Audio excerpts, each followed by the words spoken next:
এখনো তেজ বেশি তো এই জন্য এত গরম গরম কথা।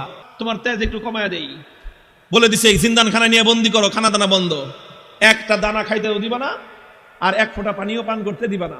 ডাক্তারকে বলে রাখছে নারী পরীক্ষা করতে থাকবি, যখন দেখবি যে একেবারে শেষ মুহূর্ত, এখন খাবার দাবার না দিলে আর বাঁচবে না, ওই সময় নিয়ে খাবার দিবি। খাবারটা কি দিবি সেটাও ঠিক করে দিছে, বলছে যে মুসলমানদের ধর্মে যে জিনিস হারাম সেটা দিবি, শুয়োরের গোশত আর মদ মিশানো পানি। আল্লাহকে বললাম যে আল্লাহ তুমি পরীক্ষা করতেছো তোমার বান্দার, যে তোমার বান্দা তোমাকে, তোমার দ্বীনকে, তোমার রাসূলকে, তোমার রাসূলের আদর্শকে কতটা ভালোবাসে, তুমি এটা পরীক্ষা করতেছো। আর এই পরীক্ষা করার জন্য জীবন দিছো মাত্র কয়টা? একটা মাত্র জীবন দিছো। আর ওই একটা জীবন দিয়ে আল্লাহ তোমাকে কিভাবে দেখাবো যে আমি তোমাকে আর তোমার দ্বীনকে কতটা ভালোবাসি? তুমি আমাকে 1000 জীবন দান করতা, একটা একটা করে জীবন তোমার জন্য উৎসর্গ করে তোমার বান্দা আব্দুল্লাহ বিন হুযাফা দুনিয়ার সামনে প্রমাণ করে দিত ঈমানদারের কাছে ঈমানের দাম কত বেশি। উলামায়ে কেরাম, আহলে হক, হকের ঝান্ডাবাহীরা যদি হকের উপর অটল আর মজবুত থাকে, আল্লাহর পক্ষ থেকে সাহায্য আসে, প্রতিপক্ষ মাথা নত করতে বাধ্য হয়। সাহাবী যুগের ছোট্ট একটা ঘটনার উদ্ধৃতি দিই। হযরত আব্দুল্লাহ ইবনে হুযাফা রাদিয়াল্লাহু তাআলা আনহু, আল্লাহর নবীর একজন সাহাবী, তিনি এক যুদ্ধে নেতৃত্ব দিচ্ছিলেন একটা ছোট বাহিনীর। ঘটনাচক্রে রোম সম্রাট সে ওই বাহিনীটাকে গ্রেফতার করে ফেলল। আল্লাহর নবীর সাহাবী আব্দুল্লাহ বিন হুযাফা রাদিয়াল্লাহু আনহু সহ প্রায় 50 জনের মুসলমানদের একটা কাফেলা বন্দী হয়ে গেল। এখন রোম সম্রাটের ইচ্ছা হলো মুসলমানের ঈমান পরীক্ষা করবে আর যে কোনো মূল্যে মুসলমানকে ইসলাম থেকে দূরে সরাবে। এই জন্য প্রথমে আব্দুল্লাহ বিন হুযাফাকে ডেকে নিয়ে অফার দিল, অফার, লোভ দেখাইলো, বলল তুমি ইসলাম গ্রহণ করো, বিশাল অপ্রতিরোধ্য বিশাল সাম্রাজ্য, পৃথিবীর সুপার পাওয়ার রোম সাম্রাজ্যে তোমাকে বিশাল বড় ক্ষমতাবান পদ দিয়ে দিব, মন্ত্রিত্ব দিয়ে দিব, আর তোমাকে আমার মেয়ে বিয়ে দিয়ে দিব। পরবর্তীতে তুমি রাজবংশের নিয়ম অনুযায়ী দেখা যাবে তুমি সম্রাট হয়ে যেতে পারো, বিশাল এলাকার দায়িত্ব তোমাকে এখনই দিয়ে দিব, কিন্তু শর্ত হলো তোমাকে তোমার ধর্ম এবং আদর্শ ছাড়তে হবে। এই কথা যখন বলেছে, আব্দুল্লাহ ইবনে হুযাফা রাদিয়াল্লাহু আনহু রাগে ক্ষোভে অগ্নিশর্মা হয়ে, কোন কোন বর্ণনার মধ্যে এসেছে রোম সম্রাটের দরবারে দাঁড়িয়ে রোমান সম্রাটকে তিনি লক্ষ্য করে বলেছেন, ইয়া কালবার রোম, হে রোমের কুকুর। রোমের সম্রাট যখন তাকে ধর্ম ত্যাগের, ইসলাম ত্যাগের পরামর্শ দিয়েছে, তখন তিনি রোম সম্রাটের রাজ দরবারে দাঁড়িয়ে সম্রাট বলে নয়, রোমের কুকুর বলে সম্বোধন করে বলেছেন, মুসলমানের ঈমান এত কম দামি জিনিস না। সম্রাট মনে করলো শরীরে এখনো তেজ বেশি তো এই জন্য এত গরম গরম কথা, এত গরম গরম কথা, তোমার তেজ একটু কমায় দেই বলে দিছে, জিন্দান খানায় নিয়ে বন্দি করো, খানা দানা বন্ধ, একটা দানা খাইতেও দিবা না আর এক ফোঁটা পানিও পান করতে দিবা না। ডাক্তারকে বলে রাখছে নারী পরীক্ষা করতে থাকবি, যখন দেখবি যে একেবারে শেষ মুহূর্ত, এখন খাবার দাবার না দিলে আর বাঁচবে না, ওই সময় নিয়ে খাবার দিবি। খাবারটা কি দিবি সেটাও ঠিক করে দিছে, বলছে যে মুসলমানদের ধর্মে যে জিনিস হারাম সেটা দিবি, শুয়োরের গোশত আর মদ মিশানো পানি। ঠিক তাই হয়েছে। আব্দুল্লাহ বিন হুযাফা সহ না খেতে খেতে যখন মরণাপন্ন প্রায়, তখন একেবারে জীবন বাঁচানোর জন্য তাদেরকে খাবার দেওয়া হয়েছে। খাবার কি? শুয়োরের গোশত আর মদ মিশানো পানি। আব্দুল্লাহ বিন হুযাফা রাদিয়াল্লাহু আনহু চিন্তা করলেন, শরীয়তের মাসলা অনুযায়ী এই পরিবেশে জীবন বাঁচানোর জন্য সামান্য পরিমাণ শুয়োরের গোশত খাওয়া জায়েজ, জীবন বাঁচানোর জন্য। এটা তো আছে, ইল্লা ফামান ইসতুররা ফি মাখমাসাতিন গায়রা মুতাজানিফিল লিইসমিন ফা ইন্নাল্লাহা গফুরুর রহিম। একজন মানুষ যদি এমন হয়ে যায় যে কোনো হালাল খাদ্য নাই, হারাম খাদ্য ছাড়া হালাল কোনো খাদ্য নাই, এখন না খেলে জীবন বাঁচবে না, সেই সময়ে জীবন বাঁচানোর জন্য সামান্য পরিমাণ হারাম খাদ্য গ্রহণ করা কি, এটা হলো মাসলা। কিন্তু উনি চিন্তা করলেন এখন তো শুধু হালাল হারামের প্রশ্ন না, এখন প্রশ্ন হলো মুসলমানের ঈমানের আত্মমর্যাদা বোধের প্রশ্ন। আজকে যদি আমি হারাম খাবার খাই, তাহলে রোম সম্রাট বলবে দেখছি মুসলমানের ঈমানের শক্তি কত দূর। এই সময় মাসলা ভিন্ন। এরকম পরিস্থিতি যদি কারো হয় তাহলে মাসলা ভিন্ন। খাবার খাওয়া হালাল জীবন বাঁচানোর জন্য, এটা যেরকম মাসলা, আর কেউ যদি হারাম খাবার না খেয়ে মৃত্যুকে আলিঙ্গন করে নেয়, তাহলে সেই মৃত্যু হলো আফজালুস শাহাদা, সর্বশ্রেষ্ঠ শহীদি মরণ। আব্দুল্লাহ বিন হুযাফা চিন্তা করলেন এখন মাসলা দুইটা আছে, একটা হলো ফাঁকফোকরের রাস্তা, আমি এখন হারাম খেয়ে জীবন বাঁচাতে পারি, আর একটা মাসলা কি, আমি যদি আমার জীবনকে উৎসর্গ করে দেই, আমার একজনের জীবন যাবে কিন্তু কিয়ামত পর্যন্তের জন্য রোম সম্রাটের দরবারে ইসলামের ঝান্ডা সমুন্নত হয়ে যাবে। সম্রাট বলবে যে মুসলমানের ঈমান বাপরে বাপ, জীবন যেতে পারে কিন্তু মুসলমান ইসলামের গৌরব ভুলুণ্ঠিত হতে দেয় না। তিনি খান নাই, লাথি মারছেন একটা, এক লাথিতে সমস্ত শুয়োরের গোশত আর মদের পাত্রগুলো ভেঙ্গে চূর্ণ বিচূর্ণ হয়ে গেছে। এখন সম্রাট ডাক্তারের কয়, কিরে তুই না কইলি জীবন বলে বাঁচবে না, তেজ দিকে এখন অত। ডাক্তার কয়, আমাদের ডাক্তারি মতে তো এত তেজ থাকার কথা না, এটা তো ডাক্তারি মতের তেজ না, এটা তো ইমানি তেজ। এই তেজ, এটা শরীরের তেজ না, এটা রুহের তেজ। এটা শরীরের শক্তি না, এটা আত্মার শক্তি। যে ইমানদার আল্লাহর ঈমান, আল্লাহর উপর আস্থা এবং ভরসাকে দুনিয়াদারদের সামনে মাথা উঁচু করে দাঁড় করাবার চেষ্টা করে, আল্লাহ পাক তার আত্মার মধ্যে অফুরন্ত শক্তি দান করেন। আব্দুল্লাহ বিন হুযাফা যখন এটা করলেন, এবার রোম সম্রাট বলে যে 2 বার খেললাম, দোনো খেলায় হারছি। 2 বার হলো না? প্রথমবার লোভ দিছে, জিতছে না হারছে? দ্বিতীয়বার খাওয়ান দাওয়ান বন্ধ করে টাইট দিছে, জিতছে না হারছে? এবার কয় ফাইনাল খেলা, খেলা হবে। কি খেলা? ফাইনাল খেলা হবে। কার সাথে? এদের সাথে তো খেলা শেষ করে দিয়ে আসছি তার এলাকায় গিয়ে। ওখানে কোনো খেলা নাই, এখানে তো অফার করেছি, আসো, আমাদের দুয়ার সবার জন্য উন্মুক্ত, বন্ধুত্বের হাত প্রসার করে দিয়েছি আমরা। তোমরা ভুল করতে পারো, আমাদের দায়িত্ব হলো তোমাদের ভুল শুধরে দেয়া। রোম সম্রাটের সাথে খেলা হবে আব্দুল্লাহ বিন হুযাফার। একজন হলো সম্রাট, আরেকজন তার একজন বন্দী, তার জিন্দানখানার কয়েদি, আরেকজন সম্রাট। খেলা হচ্ছে ফাইনাল খেলা। রোম সম্রাট বলল, এবার একদম দেখবো চূড়ান্ত যে ইমানের তেজ কোন পর্যন্ত হয়। যতজন বন্দী বিশাল বিশাল ড্যাগের মধ্যে পানি গরম করছে, ফুটন্ত গরম দাউ দাউ লেলিহান শিকার আগুন, সেই আগুনের মধ্যে ড্যাগ বসাইছে, বিশাল বিশাল ড্যাগ, খাজা বাবার ড্যাগের মতো। খাজা বাবার ড্যাগ দেখছেন?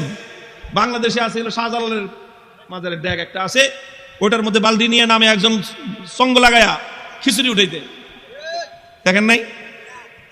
এরকম বিশাল ড্যাগ, একটা মানুষ যেন আপাদ মস্তক সেই ড্যাগের মধ্যে ডুবে যেতে পারে, এত বড় বড় ড্যাগ বানাইছে। ড্যাগ বানায় তারপরে লাকড়ি দিয়ে লেলিহান শিকার আগুন জ্বালাইছে, সে আগুন জ্বালায় তারপরে এই তো পানি দিয়ে ভরে দিছে। পানি যখন টকবক টকবক করতেছে, এবার আব্দুল্লাহ বিন হুযাফা সহ তার সমস্ত বন্দীদেরকে ডেকে আনছে। ডেকে এনে বলছে, আব্দুল্লাহ বিন হুযাফা, এবার তোমার সাথে কোনটা খেলা? ফাইনাল। তোমাকে সর্বশেষ সুযোগ দিচ্ছি, তুমি 2 বার আমাকে ডিনাই করেছো, আমাকে অপমান করেছো, এবার লাস্ট সুযোগ তোমার জন্য। এই যে দেখো গরম পানি, কথা মানবি, আনলে একটা একটা করে এই গরম পানির মধ্যে ছাড়বো, আর পানির মধ্যে ছাড়ার সাথে সাথে দেখবা মৃত্যু কত বিভীষিকাময়। আব্দুল্লাহ বিন হুযাফা নির্বিকার, কোনো কথা বলেন না। সম্রাট বলছে জল্লাদকে, ওর সামনে থেকে তার একজন সঙ্গীকে নিয়ে তার চোখের সামনে গরম পানিতে ছেড়ে দাও। ঠিকই আব্দুল্লাহ বিন হুযাফা রাদিয়াল্লাহু তাআলা আনহু একজন সাথীকে নিয়ে গরম পানির মধ্যে ছেড়ে দেওয়া হলো। মুহূর্তের মধ্যে বিভৎসভাবে তার মৃত্যু হলো, তিনি শাহাদাত বরণ করলেন। চোখে তাকায়া দেখলেন কিচ্ছু, কোনো কথা নাই। এবার বলল যে এবার ওরে ধরে নিয়ে যাও। আব্দুল্লাহ বিন হুযাফা রাদিয়াল্লাহু তাআলা আনহুকে এবার ধরে নিয়ে যাওয়া শুরু করলো। বাদশা খেয়াল করতেছে যে মনোভাবটা কি চেঞ্জ হয় কিনা, একটু অন্তত ভয় পায় কিনা। একটু ভয় পাইলেও মনে করবে যে যাক, কোন রকম মর্যাদাটা রক্ষা পাইছে, ফাইনাল খেলা ড্র ঘোষণা করে দেওয়ার একটা ধান্দা খুঁজতেছে।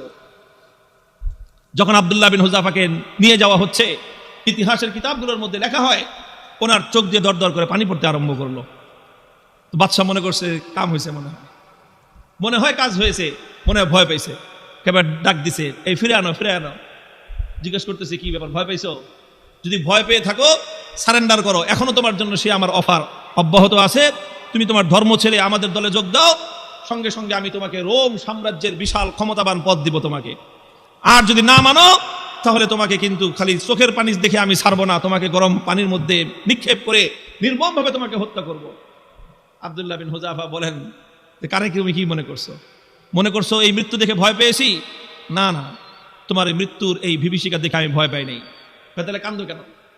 পরে কান্দি, চোখের আমারে পানি, হে রোম সম্রাট, তোমাকে দেখাবার জন্য নয়, আমার চোখের অশ্রু তো দুনিয়ার কোনো মানুষকে দেখাবার জন্য নয়। আমি আমার জীবন সায়ান্নে মৃত্যুর মুখোমুখি দাঁড়িয়ে আমার রব্বুল আলামিনকে দেখানোর জন্য 2 ফোঁটা তপ্ত অশ্রুর নজরানা তার কদমে পেশ করলাম।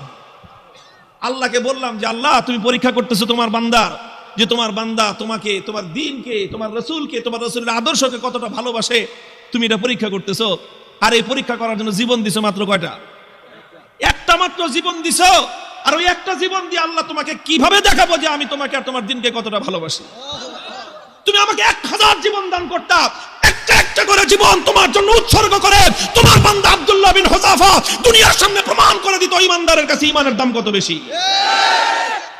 এই জন্য কান্দি বেটা, আহাম্মক জানি কথাটা। তুই মনে করছিস যে মুসলমান জীবনের মায়ায় কান্দে? আরে মুসলমান তো বিশ্বাস করে যে যতদিন বেঁচে আছি ততদিন কষ্টে আছি, আল্লাহর জন্য জীবন দিব আর জান্নাতে যাব। কি বলেন? সন্দেহ আছে? আল্লাহর জন্য জীবন দেওয়ার মধ্যে আর জান্নাতের মধ্যখানে কোনো দূরত্ব নাই, কোনো দূরত্ব নাই। তুমি জীবন দিবা আল্লাহর জন্য আর জান্নাতে যাবা। তাহলে ভয় কারে দেখাও মিয়া? আমার কাছে একটা জিনিসই আমার বুঝে আসছে যে বেটা তোমরা যদি বাতিলের উপর থেকে নমনীয় না হতে পারো, আমি হকের উপর থেকে নমনীয় কোন দুঃখে হব? হযরত ওমরের থিওরি ছিল যে আলাইসা কাতলাহুম ফিন্নার ওয়া কাতলানা ফিল জান্নাহ। হযরত ওমর রাগে ক্ষোভে হুজুর সাল্লাল্লাহু আলাইহি ওয়াসাল্লাম এসে বলতেছে যে হুজুর আচ্ছা কোন তো থিওরিটা এটা কিনা যে বেঈমানরা মরলে জাহান্নামে যাবে, ঈমানদাররা মরলে জান্নাতে যাবে, কথা ঠিক আছে না হুজুর? হযরত ওমর যখন এই কথা কয় হুজুর কয় তোমার কথাটা তো ঠিকই আছে যে ওরা মরলে জাহান্নাম, আমরা মরলে জান্নাত। কয় হুজুর তাইলে আবার 3 নম্বর কথা কি? ফালামা নুতি হাযিহি দানিয়াতা ফি দীনিনা। বেঈমান যদি নমনীয় না হতে পারে, মরলে জাহান্নামে যাবে, তাহলে আমি মরলে জান্নাতে যাব, আমি নমনীয় হব কেন?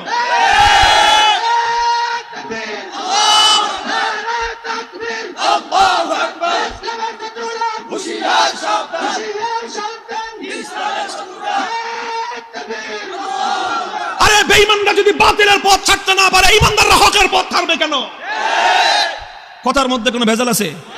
হিসাব কিতাব তো ক্লিয়ার, কথা তো পরিষ্কার এখানেই যে এখানে নমনীয় তো তোমাকে হতে হবে, আমি কেন নমনীয় হব?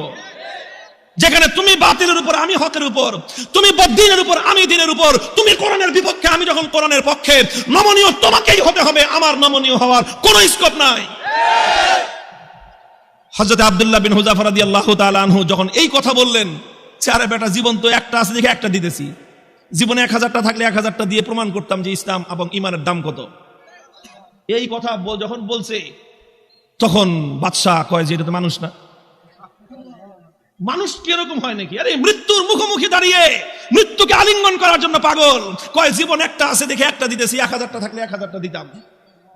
এখন তো ওর দিলের মধ্যে ভয় ঢুকে গেছে। আল্লাহ পাক রব্বুল আলামিনের পক্ষ থেকে সাহায্য আর নুসরত আসা শুরু হয়ে গেছে। আল্লাহ পাক বাতিলের অন্তরের মধ্যে ভয় এবং ভীতির সঞ্চার করে দিয়েছেন। এখন বাদশা মনে করা শুরু করছে যে এটা মানুষ না, এটা অন্য কিছু, এটা অন্য কিছু হবে। এখন ওরে যদি আমি শাস্তি দেই, মারি, তাহলে আমি নির্বংশ হয়ে যাব, এরকম একটা ভয় ওর মনের মধ্যে আসছে। এখন চিন্তা করতেছে এখন ছাইরা দে মা, ভিক্ষা চাই না, এই অবস্থা হয়েছে। এখন সে রাস্তা খুঁজতেছে যে কেমনে এখন এর থেকে বাইচা আসা যায়। এখন যদি আব্দুল্লাহ বিন হুযাফাকে এমনি মুক্তি দিয়ে দেয়, নিজের মান মর্যাদা যা আছে প্রেস্টিজ সব বেলুনের মতো ফুটো হয়ে যাবে। এখন বলে যে ঠিক আছে, ঠিক আছে, তোমার কিচ্ছু করা লাগবে না, ঈমান ছাড়া লাগবে না, ইসলাম ছাড়া লাগবে না, কোনো কিছু করা লাগবে না, তুমি শুধু একটা কাজ করো, আমার কপালের মধ্যে একটা চুমা দিয়ে দাও, তোমাকে ছেড়ে দিব। আব্দুল্লাহ বিন হুযাফা বলেন শুধু আমাকে একা ছাড়বা না, আমার 50 জন সাথী সঙ্গী সবাইকে ছাড়বা। না, খালি 50 জন না, তুমি যদি আরো নাম কর ওগুলি সব ছেড়ে দিবে। তিনি চিন্তা করেন আল্লাহর পক্ষ থেকে নুসরত আসছে, আল্লাহর পক্ষ থেকে সাহায্য এসেছে। আল্লাহ পাক একজন বন্দির সামনে একটা সম্রাটের মাথা নত করে দিয়েছেন। কুদরত কার হাতে? ফাইনাল খেলায় জিতছে কে? কে জিতছে? হযরতে রাসূলের সাহাবী জিতেছেন, সম্রাট পরাভূত হয়ে গেছে। কথা বলেন ঠিক না বেঠিক? তিনি চিন্তা করলেন যে আমার একটা কাজ, এই কাজের দ্বারা তো ইসলামের গৌরব নষ্ট হবে না আর সঙ্গী সাথীদের জীবন বেঁচে যাবে। ঠিক আছে, তাও ওনার আত্মমর্যাদা এতটা বেশি যে সরাসরি কাফেরের কপালে চুম্বন দিবেন, আত্মমর্যাদায় বেঁধেছে। কাফেরের কপালে নিজের পাঞ্জাবির আস্তিন রাখছেন, আস্তিন দেখে নিজের পাঞ্জাবির হাতের উপর চুম্বন করেছেন। বাদশা করে যেমনি হোক সম্মানটা তো বাঁচছে আমার, কোন রকম তো বাঁচছে। আমি খালি বলতে পারলাম যে না না না আমি হারি নাই, হুযাফার সাথে আমার একটা মিউচুয়াল আন্ডারস্ট্যান্ডিং হয়েছে, সেইভাবে কাম হয়েছে। বাস সব বন্দীদেরকে মুক্তি দিয়ে দিয়েছেন। এই খবর যখন খলিফা ওমর ফারুক রাদিয়াল্লাহু তাআলা আনহুর কাছে গেছে, তিনি সাহাবায়ে কেরাম বড় বড় সাহাবীদেরকে নিয়ে অগ্রসর হয়ে আসছেন যে আব্দুল্লাহ বিন হুযাফাকে সংবর্ধনা দেওয়ার জন্য, যে আব্দুল্লাহ বিন হুযাফা তুমি এবং তোমার 50 জন সঙ্গী আজ রোম সম্রাটের দরবারে আল্লাহর দ্বীনের ঝান্ডা যেভাবে সমুন্নত করেছো, আল্লাহর দ্বীনের গৌরব, মুসলিম জাতির মর্যাদা সমুন্নত করেছো, গোটা মুসলিম উম্মার দায়িত্ব আর কর্তব্য হয়েছে এখন তোমাকে সম্মান জানানো। এই জন্য আমি স্বয়ং খলিফা তোমাকে ইস্তেকবালের জন্য সামনে অগ্রসর হয়ে আসছি। মুহতারাম হাজিরিন, উলামায়ে কেরামকে বলি আর আলেমদের সাথে যারা আছেন তাদেরকে বলি, হকের উপর অটল থাকতে হবে। জীবন যাওয়া না যাওয়াটা বড় প্রশ্ন নয়, বড় প্রশ্ন হলো আমার জীবনটা হকের পথে গেল কিনা। জীবনের শেষ মুহূর্ত পর্যন্ত ইসলামকে, আল্লাহর দ্বীনকে বিক্রি করে ব্যক্তিগত স্বার্থ উদ্ধার করা যাবে না। আল্লাহ পাক তৌফিক দান করেন, আমিন বলেন।